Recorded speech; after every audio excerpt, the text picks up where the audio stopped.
He visto gente creyente que dice groserías, pero groserías con mayúscula.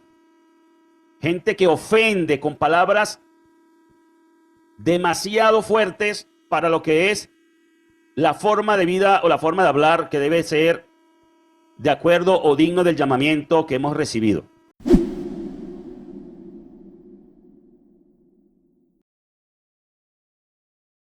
Para toda esa audiencia de este canal Casa de Restauración Bíblica, saludos y bendiciones, estimados hermanos y amigos. Bienvenidos en esta ocasión a quienes nos acompañarán en vivo y a quienes nos acompañarán en diferido. Hoy estamos de nuevo por aquí para nuestro comentario bíblico con el versículo del día. Y como ven en pantalla, corresponde al texto de Carta de Pablo a los Efesios, capítulo 4 y versículo 2. Y hoy hemos tomado la versión Dios habla hoy. Vamos a estar viendo el contexto de este versículo y qué enseñanza podemos extraer del mismo. Un comentario textual y contextual. Y bueno, ya sin más preámbulo, vamos a entrar en el tema de esta noche. Así dice el texto, como ven en pantalla: sean humildes y amables.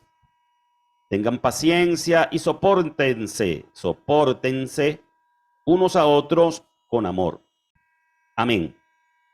El Padre eterno, Yahweh de los ejércitos, bendiga nuestras vidas mediante su santa y bendita palabra, por su espíritu, para que nosotros recibamos esta palabra y apliquemos esta palabra a nuestras vidas. En el nombre del Mesías Joshua. Amén. Bien, vamos entonces a mudarnos a la versión israelita nazarena en el programa de Eastward. Versión israelita nazarena es donde acostumbramos entonces a realizar nuestra presentación. Allí la escritura dice de la manera siguiente: con toda humildad y mansedumbre, con paciencia, soportándose unos a otros en amor. Vamos a buscar el inicio de este pasaje donde habla de la unidad del cuerpo, la unidad del cuerpo del Mesías. Este capítulo 4, en el versículo 1, comienza diciendo: por eso yo, está hablando el apóstol Pablo, prisionero en el Maestro, está hablando del Mesías Yahoshua, a quien conocen popularmente como Jesucristo, el Maestro. Por eso yo, prisionero en el Maestro, les exhorto a que anden como es digno del llamamiento que recibieron, con toda humildad y mansedumbre, con paciencia, soportándose unos a otros en amor. Y bien, así vemos entonces que son instrucciones apostólicas las que Pablo nos comparte acá en este capítulo. La carta del apóstol Pablo a los Efesios es un texto bíblico que se enfoca en la temática de la unidad del cuerpo del Mesías y en la importancia de vivir de acuerdo con la vocación recibida. Cada uno ha recibido una vocación, o cada uno tiene una vocación, y cada uno ha recibido un llamado. Así que el capítulo 4 de esta carta en particular se centra en el tema de la unidad del cuerpo del Mesías, la unidad, y en cómo los creyentes debemos vivir de manera digna del llamado que hemos recibido. Son temas muy fundamentales, pero no por ser fundamentales carecen de importancia y sobre todo de la importancia de analizar la práctica de esto, porque a veces tenemos un credo ideológico, un credo teórico en nuestras vidas, y luego al momento de poner en práctica o al revisarnos, al revisar si estamos poniendo esto en práctica, pues nos encontramos frecuentemente fallos, imperfectos como somos en todo esto. Entonces, comienza el texto diciéndonos, ¿verdad? Pablo diciéndonos los exhorto. Y la palabra exhorto o el verbo exhortar, que comúnmente se entiende o se utiliza para definir más que todo una reprensión en los círculos religiosos. Regularmente cuando la gente dice los exhorto, lo entiende y lo utiliza como si fuera una reprensión, pero he dicho esto en otras ocasiones. Exhortar no es reprender, ni es regañar. Exhortar es animar. Es animar en un tono firme, pero de estimular a quien oye la exhortación. Así que lo que está haciendo el apóstol acá es animar a que anden como es digno del llamamiento que recibieron. Hemos recibido, como dije en un inicio, un llamamiento. Ese llamamiento, pues todos tenemos conciencia de que es el llamamiento a la redención, el llamamiento a la salvación. Todos hemos sido llamados y a raíz o a través de ese llamamiento hemos recibido también una vocación. Cuando tenemos una vocación, estamos hablando de algo que es una inclinación, es una, ¿cómo diría? Como cuando alguien tiene atracción por alguna profesión, cuando a alguien le gusta, por ejemplo, la medicina, se dice que tiene vocación por la medicina. En este caso, nuestra vocación es el tema de la fe. Tenemos vocación por aplicar la palabra implantada, el mensaje, la instrucción apostólica, el mensaje del maestro, la palabra que nos revela el plan de redención del Padre Eterno. Entonces, allí nosotros, a través de esta vocación, es que vamos llevando a nuestra vida, a la práctica en nuestra vida, la instrucción divina. Entonces, a eso es que nos está exhortando el apóstol, a todos los creyentes, a todos los que hemos recibido el llamamiento, a todos los que tenemos vocación. Nos está llamando entonces a andar, a vivir de manera digna de ese llamamiento. Y es donde nos toca considerar cuál es la forma digna del llamamiento. Allí entonces vamos al versículo 2, donde la Escritura nos dice, con toda humildad y mansedumbre, con paciencia, soportándose unos a otros. La inclinación al mal en el ser humano, sea religioso o no, siempre lleva a que a través de la comunicación haya conflictos, desacuerdos, desavenencias, que comienzan por el tema de la comunicación no asertiva, la comunicación no eficaz, una incorrecta forma de comunicación que se trata de la persona que habla y no escucha. La persona que se considera justa y sabia en sí mismo, en su propia prudencia, en su propia opinión, y que entonces esto genera, este modelo de comunicación genera fricciones, genera desacuerdos y bueno, inclusive lleva ya en los casos más graves a la enemistad. Así que bueno, vivir conforme o dignos del llamamiento que hemos recibido. Y comienza a hablarnos entonces de algunas características. La primera característica, humildad. Nos dice que como creyentes debemos ser humildes. Además, amables, comprensivos. Esto en función del contexto general de la carta, que es el tema central de la unidad. Unidad en un solo cuerpo, unidad en un solo espíritu. Eso es lo que la Escritura en este capítulo 4 de la carta a los Efesios nos muestra. Y bueno, ¿qué es la humildad? Es lo primero que tenemos nosotros que considerar aquí. ¿Qué significa esto de ser humilde? Regularmente en círculos cristianos, sobre todo muy conservadores y antiguos, en círculos religiosos, se interpreta o se ha interpretado la humildad como sinónimo de pobreza. Y aunque tienen cierta relación, la humildad y la pobreza no significan lo mismo. Y ahí la relación, inclusive etimológica, desde la antigüedad, donde el tema de los menos favorecidos a nivel social y la connotación de la palabra humildad está muy íntimamente relacionado con el tema tierra, con la tierra.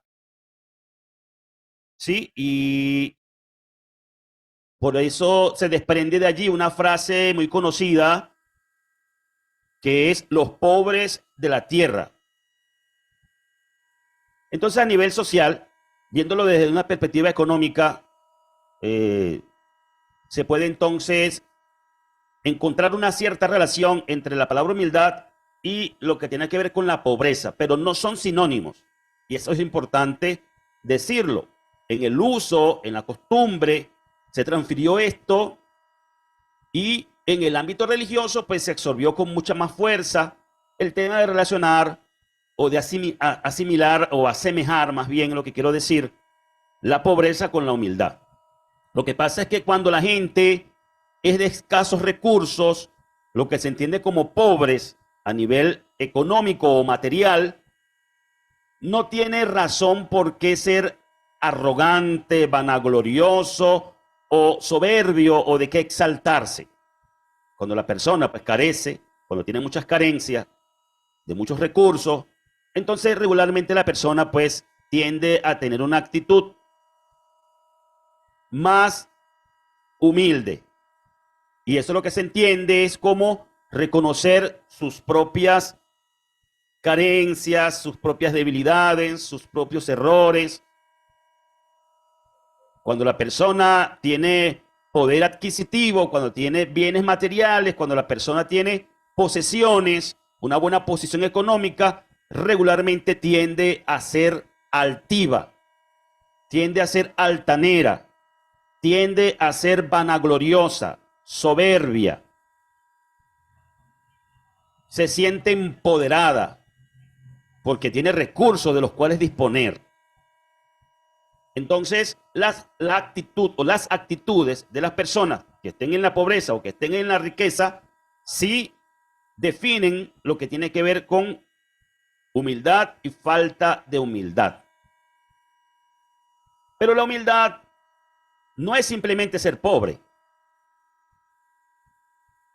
La humildad es esa característica de la persona que está con una actitud que no es altiva, con una actitud que es, como dijimos, personas amables, personas comprensivas, personas que tienen la capacidad de soportar a otros, como nos sigue diciendo el texto, aquí en el mismo versículo 2 de Efesios 4, nos sigue hablando entonces de lo que tiene que ver con esa actitud de humildad en las personas. Debemos decir entonces que ya entendiéndose que humildad no es sinónimo de pobreza, podemos ser personas que tengamos posesiones materiales, bienes económicos y también personas humildes. Porque depende de nosotros la actitud. Por eso es que el maestro en una ocasión dijo que la vida del hombre no consiste en la abundancia de los bienes que posee.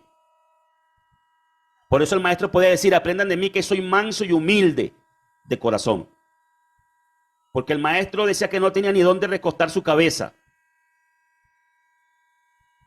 Yo no sé cómo es que los predicadores o los telepredicadores, televangelistas de la teología llamada de la prosperidad, yo no sé cómo es que ellos presentan a un Cristo millonario, rico y hablan de dinero desde las enseñanzas del mismo maestro, cuando realmente él decía claramente que no tenía ni dónde recostar su cabeza.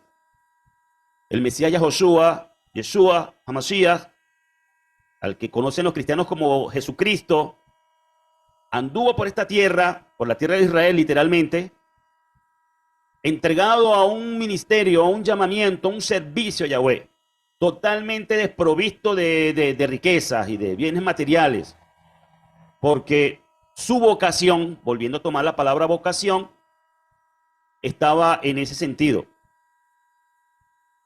El Mesías Yahoshua no fue ni siquiera un hombre casado, ni vino a disfrutar de los placeres de este mundo, porque su vida estaba entregada a esa obra. Y muchas veces lo dijo, que su razón de vivir, su razón de estar aquí, era para cumplir ese propósito para el cual había sido enviado. Entonces, es cuestión de actitud, mis estimados hermanos y amigos. El tema de la humildad es una cuestión de actitud. Independientemente de si somos ricos o pobres, o si somos de clase media o lo que seamos a nivel social y económico. En el círculo de creyentes, en el pueblo de Yahweh, estamos llamados para ser dignos de ese llamamiento, debemos andar con humildad. Y allí, bueno, fuera de retórica, porque muchas veces nuestro discurso es pura retórica, vamos a la realidad y nos vemos a nosotros mismos y reconocer qué tan humilde somos. Y eso no es para pregonarlo, ¿sí? No estamos llamados a andar pregonando cuán humildes somos. No se ve bien, realmente. No se ve bien hablar de nosotros mismos si somos humildes o no.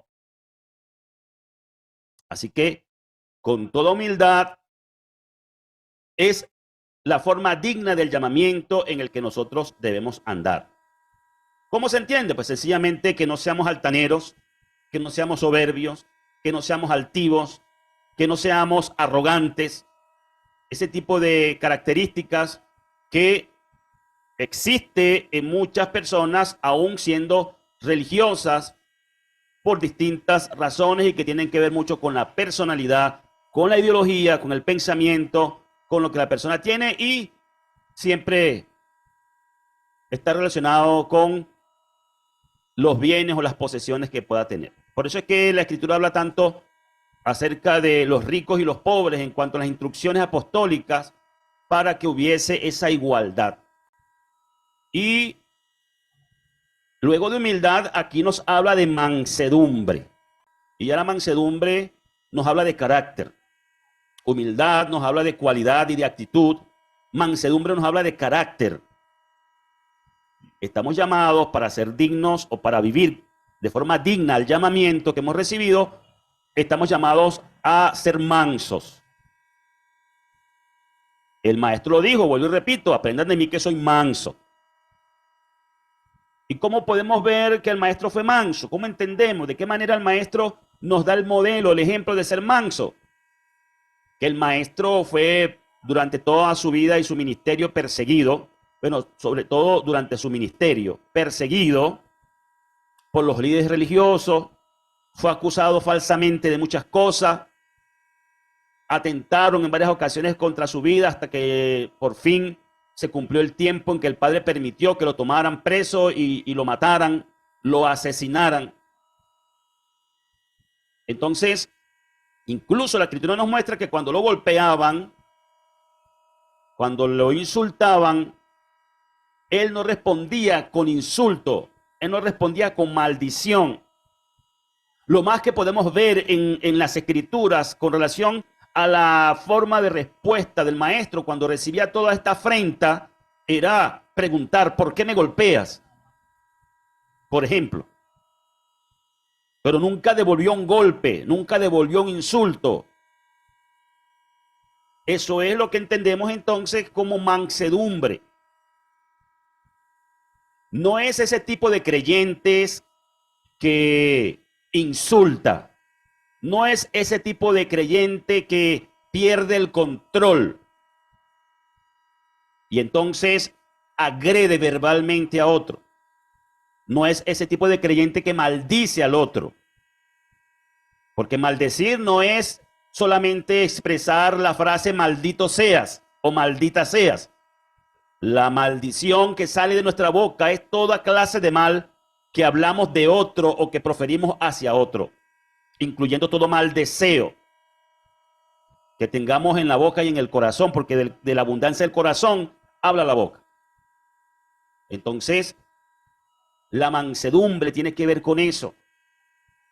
Hay gente que cree que mostrarse muy envalentonado, gente que levanta la voz, levanta el tono de voz y saca pecho y músculo y se muestra como un machito, como dicen los mexicanos. Creen que eso es carácter. Eso no necesariamente es carácter. Eso es falta de dominio propio. Cuando nosotros tenemos carácter, tenemos la capacidad de doblegar toda esa inclinación a la ira, al enojo, a la gritería, a la contienda, que la Escritura dice, Pablo mismo lo dice en la carta de Pablo a los Gálatas, que todas son obras de la carne. Obras de la carne. Entonces, cuando consideramos lo que estamos diciendo aquí en Efesios 4:2, con lo que Pablo le dice a los Gálatas en el capítulo 5, nos damos cuenta de que la falta de humildad y la falta de mansedumbre no es digno del llamamiento, porque es andar conforme o según las obras de la carne. Entonces, el reto está para andar conforme al llamamiento, para ser dignos del llamamiento que hemos recibido, es doblegar nuestra carne, que es nuestro ego, nuestro yo personal, y toda esa inclinación a insultar, toda esa inclinación a agredir, toda esa inclinación a ofender. Entonces, todo eso debemos doblegarlo para poder andar como es digno del llamamiento que hemos recibido. Y cualquiera podría decir, sí, pero estamos en el camino de la fe, esas cosas no pasan entre nosotros. Y yo tendría que decirle, mis estimados hermanos y amigos, perdónenme, pero eso no es cierto. En el pueblo creyente sigue habiendo gente con problemas para la humildad y para la mansedumbre. Gente que es capaz de retar, inclusive a arreglar los problemas, irse a las manos, a lo bestial. Gente que ofende gravemente, con graves ofensas. Entonces, como dije, el maestro lo ofendían y él no respondía. Este modelo de la persona que no anda conforme o no es conforme a la dignidad del llamamiento, son esas personas que uno ve que son capaces de, por su boca, expresar palabras corruptas, deshonestas. Y eso lo puedo yo decir por testimonio. He visto gente creyente que dice groserías, pero groserías con mayúscula. Gente que ofende con palabras demasiado fuertes para lo que es la forma de vida o la forma de hablar que debe ser de acuerdo o digno del llamamiento que hemos recibido. He visto gente insultar de manera grotesca. He visto gente expresar violencia, ira, hasta lo sumo. He visto gente airarse de una manera desproporcionada, hasta perder los estribos, perder el control, decir y hacer cosas indignas para un creyente. Cosas no dignas del llamamiento que hemos recibido. Entonces, nos toca, sigue diciendo el versículo 2 de la carta de Pablo a los Efesios, su capítulo 4, nos toca entonces buscar el fruto del Espíritu, la paciencia. La paciencia es uno de los elementos del fruto del Espíritu. Y esa capacidad que da el Espíritu, porque el Espíritu pone en el creyente donde mora el Espíritu de santidad, uno de los elementos del fruto del Espíritu es la paciencia. Y esa paciencia es la que permite que podamos soportarnos unos a otros. Miren, me llama mucho la atención la palabra soportándose. Miren, cuando nosotros vamos a hablar de las relaciones interpersonales, las relaciones interpersonales deberían de ser cordiales, deberían de ser amables, Y muchas veces en distintos ámbitos, pero el nuestro es el ámbito religioso. Muchas veces en el ámbito religioso hay personas que tienen que soportarse, porque hay personas que son difíciles de sobrellevar. Hay personas dentro y fuera del mundo religioso que tienen, ¿verdad?, una actitud y una forma de ser, de pensar, de hablar y de actuar que realmente cuesta, y debo decirlo por experiencia propia, debo reconocerlo. A mí me ha tocado en algunas ocasiones vivir una experiencia o vivir experiencias con personas que son insoportables. Esa sería la palabra, el antitipo aquí, insoportables. Hay personas insoportables, por eso dice Pablo, sopórtense. Y para poder soportarnos unos a otros, tiene que haber el mayor elemento del fruto del Espíritu, que es la esencia misma que viene del Padre al creyente, y es el amor. Amor. Esto no es para tomarlo de forma romántica. Esto es la forma de expresar con los hechos, con las obras, eso que el Padre tiene por todos los seres humanos, especialmente por su pueblo, que es el amor. Yahweh es amor. Entonces, cuando las personas son fáciles de sobrellevar, cuando las personas tienen un espíritu dócil, cuando la persona es humilde, cuando la persona tiene mansedumbre, son fáciles de sobrellevar. Y el amor fluye así como natural. Pero hay otros casos, como en este caso, donde Pablo dice soportándose unos a otros, porque hay personas que son, como ya dije, insoportables, y hay que entonces, por el amor y en el amor, aprender esto con paciencia. Es decir, miren la relación, paciencia para soportarse. No es el caso, es el caso contrario, donde, como dije, fluye una relación armoniosa y hay ese amor como que flotando en el aire. Fácil. Pero cuando son personas insoportables, entonces toca aplicar la paciencia para poder soportarse unos a otros. No es un secreto y en todas partes sucede. No me vengan a decir los religiosos que en su grupo religioso eso no pasa. Eso pasa en todo grupo religioso, sin excepción. Donde hay personas que no se soportan unos a otros, que no se caen bien. Los mexicanos dicen que no somos moneditas de oro para caerle bien a todos. Entonces, cuando eso es así, en los grupos religiosos, en la sociedad, hay que aprender para andar en forma digna al llamamiento que hemos recibido, aprender a soportar. Muchas veces, mis estimados hermanos y amigos, y esto lo digo por experiencia propia, cuando se hace prácticamente imposible sobrellevar una relación con personas insoportables, entonces la mejor forma de sobrellevar y de soportar es alejarse, distanciarse, separarse. Eso es lo que sucede en los matrimonios cuando hay divorcio. Cuando una relación matrimonial se hace insoportable, cuando una pareja ya no puede convivir, se hace imposible, insufrible, la decisión más sana, mental, emocional, espiritual y física que pueda tomar esa pareja es separarse. Porque es una relación tóxica, aquella que se sostiene simplemente por mantener una apariencia religiosa y de que todo está bien, cuando realmente ese matrimonio se está consumiendo en fuego por dentro, en privado. Esa es una de las cosas que yo desprecio y aborrezco de la religiosidad. Que tratan de mostrar una apariencia al mundo que no es verdad. Entonces, cuando en una relación fraternal dentro del campo de la fe, o cuando en una relación de pareja, esto se hace insufrible, cuando ya no se soportan uno al otro, lo más sano es separarse. Y a mí me ha tocado tomar esa decisión en mi vida en algunas ocasiones. Y me siento sano y me siento en paz cuando me separo de alguna persona o de algunas personas que se hicieron insoportables en mi vida, y eso me ha traído a mi paz, tranquilidad.